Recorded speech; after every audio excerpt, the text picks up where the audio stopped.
Hi everyone, welcome to On Air with the Artists. This is Emily, aka Xa'Vonni of Innova X, and this is CreativityMuze TV. I am here with our ReverbNation winner, Kris Angelis. How you doing? I'm good, how are you? Yay! So Kris is actually one of our global winners. We've had 17,000 submissions, and she is actually one of only 107 global artists I selected as the future of music. So yay. Oh wow, thanks. I didn't know that. Now you know. So yeah, I would just love to start by asking you some questions regarding your career. Like, how did you get into the music industry? What was your start? Oh my gosh. Yeah. Well, I guess I started singing and like writing songs with my twin sister when we were really, really little. Yeah. And just, singing in choirs and doing musical theater and stuff like that. And then when I discovered Hanson, I was like, oh, I want to learn how to harmonize. Mm-hmm. Yeah. And then thought, well, maybe I could do this. So that was sort of the catalyst to my creative side with music. And then I had my first full-length album come out in 2013. So that's right. So what was your process when you first got in the scene? Like, in your EP came out in 2013, I saw you won awards and everything. Like, how was your journey since then? Since then, have you always lived in LA? Because I know you're in LA. So like, have you like lived in different places or Yeah, I grew up in Florida, outside of Gainesville. That's where the University of Florida is.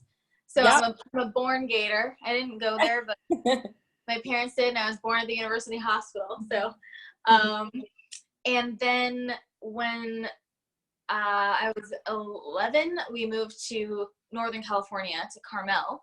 And that's where I started doing a lot of theater and getting into acting and stuff. And then that's why I moved to LA to be an actress. And then got more and more into music, and that's sort of my focus now. Wow. Okay. So how is the acting scene in LA? And like, how is the music scene? How is the acting? Well, I think if you want to be into movies, LA is the place to be, probably. Unless actually there's a lot of places now that are where you can get more work maybe than LA, because LA is so saturated. Right. But like, my sister is an actress, and she gets a lot of the stuff that she gets through her agent in Louisiana, weirdly, even though she lives in LA. That's smart. Just diversify it. But same with music. There's a lot of musicians here because there's a lot of the industry here. Right. So it is its own kind of challenge. Like you could have advice for musicians making a fan base and stuff in any other city, and it would be different than the advice for doing it in LA. Okay, so what is your advice? So give me like a few tips, because that makes it like stand out for people in LA, because some of my winners are in LA. And when I've been to LA, I love LA. When I've been to LA, like the talent level is really good there, especially in music. I'm like, whoa, like amazing. Especially rock music, alternative music is really awesome in LA. Pop music is cool, really good. Yeah, well, I mean, that's sort of how I felt about Nashville too. I went to Nashville for a trip, and I was eating at this bar, and they had karaoke, but it was live band karaoke, and it was unlike anything you've ever seen. It was like every person on stage was like, it was their it was their show, and everyone was awesome. like it's different than karaoke here. It's better. But anyway, yeah. So what was your question? No, it's just like, what's like any particular advice about LA that you said it makes it I am not going to pretend to be an expert on that. But LA, I will say, it's so saturated. So if you're trying to play out, you kind of have to make it a big deal. You have to make it like an event. It's not going to be like, oh, I'm playing at this place, and people are like, wow, that's exciting. That's what's happening tonight. Let's go do that. Because there's 2,000 other people doing that. So I've seen people get some success by, either making it an event. Like my next show that's coming up at the Hotel Cafe is my CD release and birthday party. Like, Ooh, good. so it's kind of an extra draw. Yeah. Getting really involved, and I'm sure this is the case for other towns as well, but just being involved in the music scene, going to see shows as much as you can, getting to know other musicians, because then you can start you can start writing together, you can start doing shows together. Like I was actually in a group a while back that we had some pretty good success, but we all met just from playing in the music scene together, and then we just became friends, and we were like, let's sing together.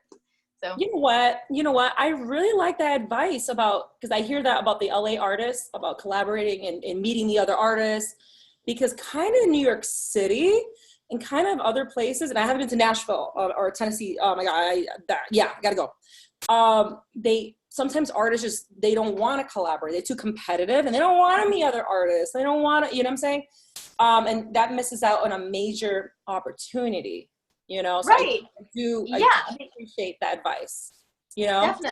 Because I understand that people can be competitive, but I also feel like, you know, that can be engender a lot of negativity, and it's just like isn't good for your soul, like or your emotional state if you start getting too competitive around like, oh, they're doing better than me or whatever, because we're all just making music and everyone's unique, and we're all just like, you know, the music makers of the world. And I don't understand the concept of if you're competitive with someone, why you wouldn't want to work with them, because then you'd be like melding together whatever successes you both have and like benefiting both of you, right? No, I completely agree. And so thank you for that point. And that's why with these ReverbNation winners, I'm like, oh my God, there could be some amazing collaborations, because these are all the best in the world, in my opinion. You know? Yeah, that'd be awesome. Yeah. So it's like, there's gotta be some awesome collaborations in there. So I completely agree. So my next question for you is, who are your music influences, and what does your music sound like for people who may not know your music yet?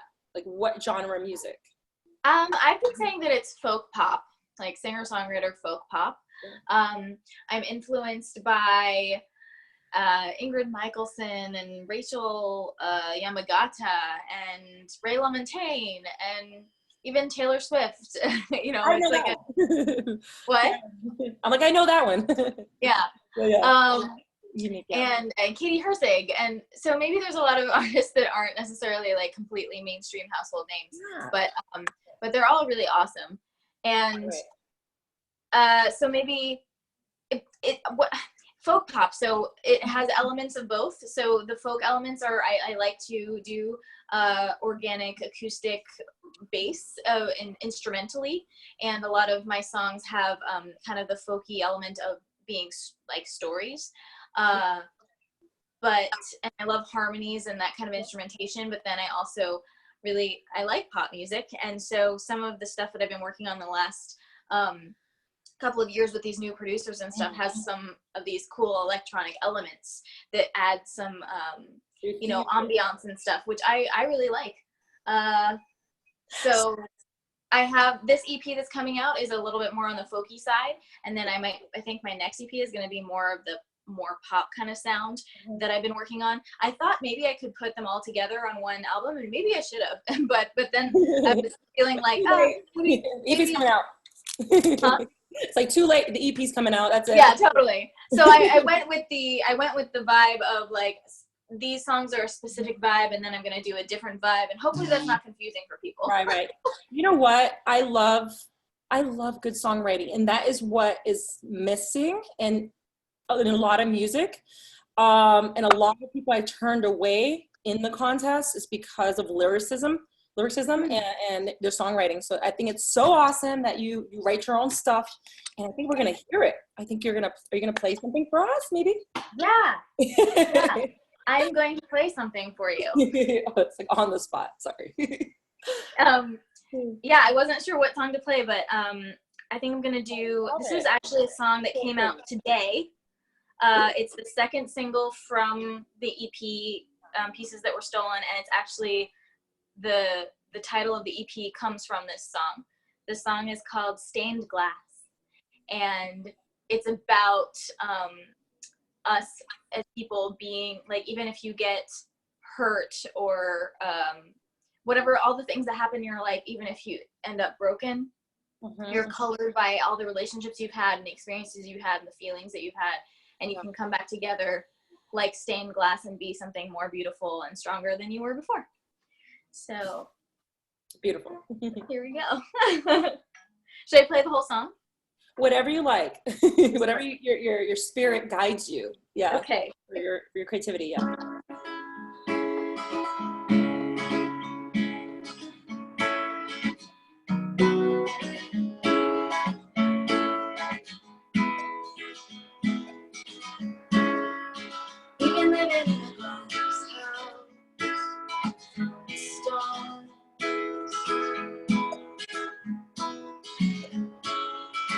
I can see right through walls like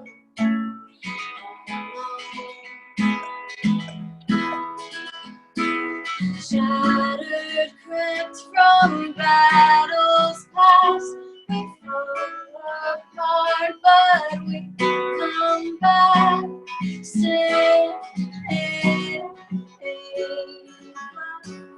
Stronger than we were before.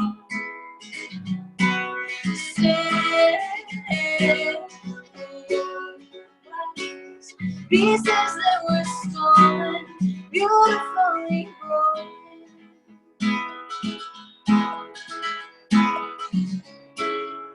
There's nothing different about the sunrise, but the light change. I've seen this picture 1,000 times. Oh, it's come to life. Shattered, cracked from battles past. We fall apart, but we come back.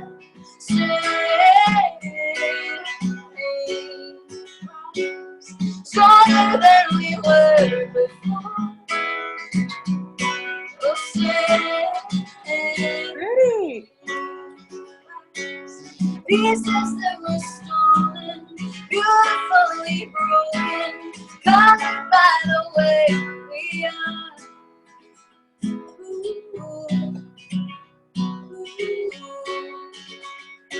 We're stronger than we were before. It's so pretty. Thanks. And that's not the whole song, but yeah.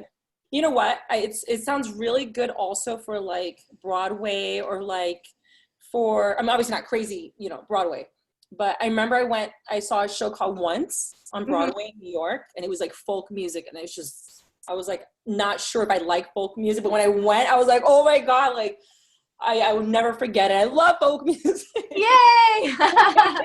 That's awesome. I love that. And it's like, oh, it's beautiful. So it sounds good for theater, for licensing and stuff like that. Great. I'm glad you think so. Yay. Awesome. So please tell us, you're going to tour in Germany, right? Yep. Like, when is that coming up? What does that look like for you? And where's your career going in the next couple of years? Okay. So Germany it's with this tour called Songs and Whispers. They're a promotion company, and they put together this tour. And I'm going to be there from August 31st to September 23rd. So Perfect. it's all over Germany. Okay, wonderful. That's exciting. Have you been to Germany before? I did this tour in 2014. Oh, the same one? Okay. Oh, okay. Yeah. Wonderful. So, yep, sorry, go.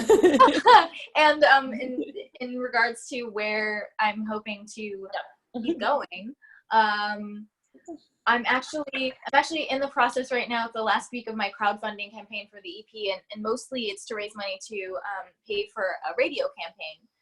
So that, because I actually have some companies interested in pitching this new EP, which would be awesome. Yes. And obviously getting on the radio is a great thing for an indie artist, and it will help me be able to tour the US and get more people hearing my music, and then, be able to keep going bigger and whatever. I love it. Businesswoman. Okay, so what is the link? How can people find your social media? How can they find your funding? Please tell me. Mostly it's at krisangelis.com. I was looking around for my sign. There it is, but it's missing a letter. But so just krisangelis.com. It's Angelis. And you can find all of my socials on there. That's probably the easiest thing to do. I'm on Twitter and YouTube and Spotify. You can actually pre-save my album on Spotify right now. I didn't know that was a thing, but apparently it's a new thing. Pre-save. Love it. And yeah, and so all of the links to I'm on Patreon and Bandcamp, and the crowdfunding is there. It's under album fund pre-order. There's a bunch of really cool packages. Like I went to New York and I did these singles where you go into the studio and I'm recording, and as I'm recording, it's carving it into the vinyl. So each one is like completely one of a kind. And then I'm also screen printing my own t-shirts. Yes. Okay, you guys gotta learn from her. This is exactly what music artists need to do. You're a businesswoman. You gotta do different things. You gotta do merch. You gotta do tours. And businessmen too. Yeah, absolutely. I love it. So yes, everyone, please check out her social media. Okay, please check the link that's going to be on this interview. Please subscribe to CreativityMuze TV. Okay, and that's On Air with the Artist with Kris Angelis. Thank you and good luck. And we look forward so much. Okay, have a good weekend. Thank you. Bye. Bye.